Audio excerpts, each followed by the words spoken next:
getting on board one of the largest aircraft carriers in the world, the USS Carl Vinson, an aircraft carrier so grand that it has its own armada. It's somewhere in the Bay of Bengal exercising. The Malabar Exercises are currently underway, and my ride is right behind you. Here it is.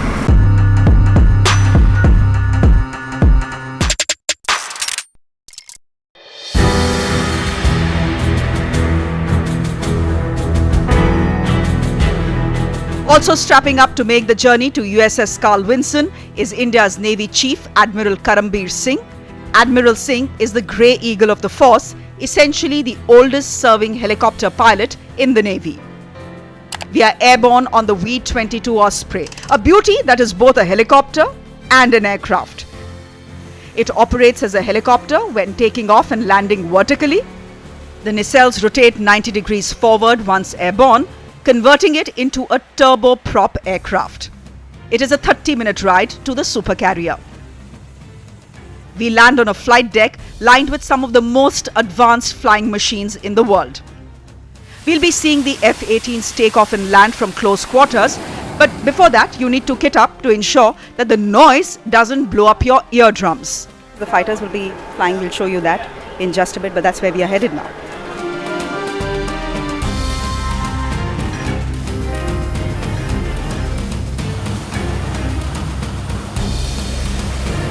Taking off and landing from an aircraft carrier is a lesson in controlled violence and precision.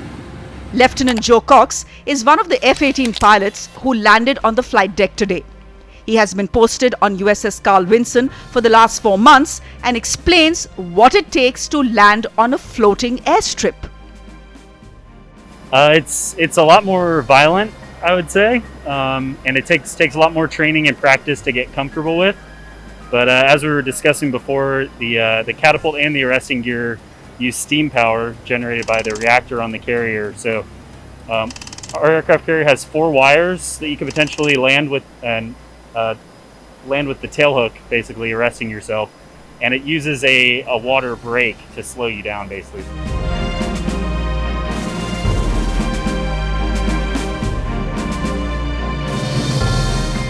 There are aircraft carriers and then there are supercarriers. USS Carl Vinson is a supercarrier. What is the difference? Well, the difference between an aircraft carrier and a supercarrier is that a supercarrier is just a very, very large aircraft carrier, and USS Carl Vinson, as you can see, is a very large aircraft carrier. We are at the hangar, and at the hangar itself, it can accommodate some 50 aircraft, including fighters, including helicopters, and on its deck, well, it can accommodate at least 20 of them, which means 70 aircraft, fighters and helicopters in one aircraft carrier. The USS Carl Vinson is a Nimitz-class supercarrier and is powered by 2 nuclear reactors, which means it needs to refuel once in, say, every 30 years. It is the flagship of the US Navy's Strike Group 1. It moves with an entourage of 5 ships, 70 fighter jets and helicopters, and an unspecified number of submarines. This is a fortress at sea, and its command and control lies here at the bridge. Captain Ryan Jackson is the executive officer or the second in command of the carrier. Himself an alumnus of the Top Gun, Jackson has been on the ship for the last 6 months and says there's a reason why they call themselves America's favorite aircraft carrier. That's correct. We call ourselves America's favorite. I think it's self-explanatory. We're America's favorite carrier. We have a great ship and a great crew, and are very good at executing the mission of the United States Navy. USS Carl Vinson produces its own water, its own electricity, and even has its own Twitter handle and lawyer. Yes, a lawyer. That's her, Leah Groves, the judge advocate of USS Carl Vinson. You're the ship's lawyer. Why would an aircraft carrier or a supercarrier need a lawyer? Well, we have about 3,000 people in our ship's company, and you can imagine a lot of them are junior sailors, and so they get into trouble. And I have to advise the captain on how to discipline them, to make sure that it's in compliance with laws and regulation in the Constitution. Of the 5,000 crew on board, 19% are women. Carl Vinson is 41 years old and probably the only ship in the world to be launched by its namesake. Senator Carl Vinson, the man responsible for America's massive naval shipbuilding effort during World War II, was all smiles at the launch of the ship in 1980. In its 4 decades of service, Carl Vinson has been on multiple missions. Airstrikes in Syria and Iraq against the ISIS in America's war against terror. More recently, it was deployed in the South China Sea to stare down China's bullying in the region. But Carl Vinson's most high-profile mission was delivering America's enemy number 1 to his watery grave. On May 2, 2011, Osama bin Laden was tracked down to a compound in Abbottabad, Pakistan. Without Pakistan getting wind of it, an American Navy SEAL unit swooped down and shot him dead. The same day, his body was flown aboard the USS Carl Vinson and buried in the North Arabian Sea. Burying bin Laden on land would have given his followers a shrine. Back on board, the US Navy Chief, Admiral Michael Gilday, and the Indian Army Chief, Admiral Karambir Singh, have had a busy day. On their mind, expanding cooperation in the Indo-Pacific, where China is making its ambition and aggression very apparent. The global economy floats on sea waters. 90% of global commerce and 99% of internet traffic via transoceanic cables passes via the Indo-Pacific. Little wonder that 60% of the US Navy currently is deployed in these waters. Out here right now during exercise Malabar, we're operating very closely with the Indian Navy. Our intention over the coming weeks, months, years is to operate much more closely with them. We feel that we're natural partners not only with the nation of India, but also with the Indian Navy. We've been operating together for decades, and right now we're on a very healthy glide slope to continue to increase that interoperability. With 2 admirals and 4 media teams on board, Lieutenant Commander Miranda Williams is on her toes.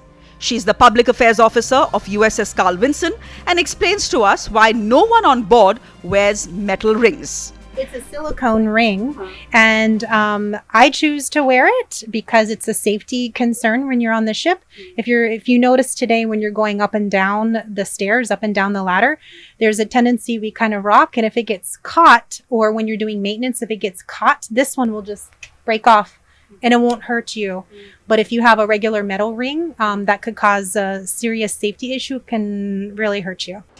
There are 41 aircraft carriers in service across the world that are operated by 13 navies. The United States of America has the largest number, 11 of them.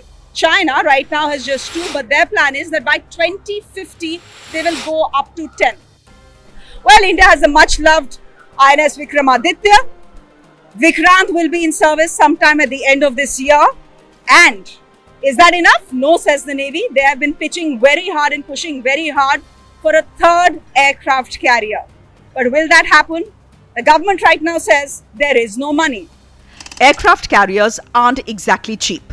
The indigenous aircraft carrier 1, that is Vikrant, currently undergoing sea trials, has cost India 19,500 crore rupees. The Navy is pushing hard for a 2nd IAC, tentatively named Vishal, says money spent on aircraft carriers is not money down the drain. Every aircraft carrier build brings a lot of MSMEs and a lot of other ancillary industries into play. So you're actually promoting the economy, indigenous economy. So it's not as if the money is, going down the drain. The Chief of Defence Staff, General Bipin Rawat, the man who holds the purse strings for defence acquisition, has taken the winds out of the sails of the Navy's plans for a 3rd aircraft carrier. Throwing a budget boulder, he has argued that unsinkable assets like the Andaman and Nicobar Islands should be developed instead to strengthen India's maritime capabilities. But the Navy chief begs to differ. Air power is extremely crucial at sea, and you want air power here and now.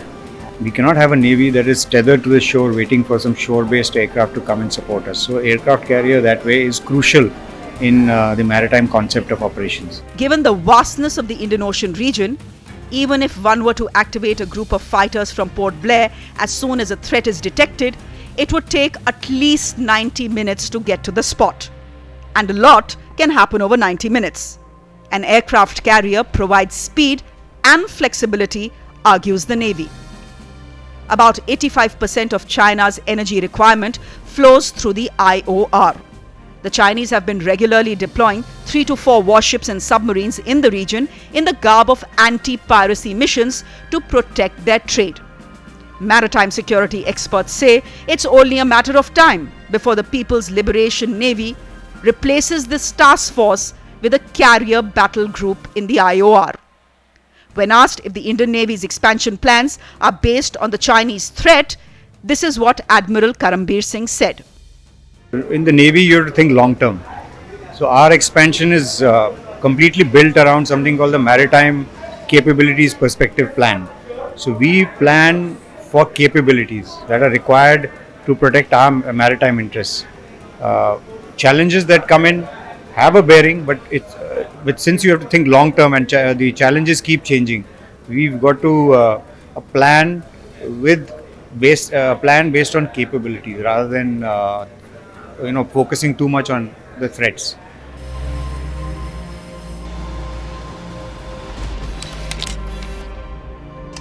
"50 years ago, the US had sent its mighty aircraft carrier USS Enterprise into the Bay of Bengal to threaten India as the 71 war with Pakistan raged on. Today, USS Carl Vinson is sailing with the Indian Navy as tensions with China peak. Times have changed, but India knows it'll take more than like-minded friends to win a future war. It will need to prepare both for an enemy's intentions and capabilities."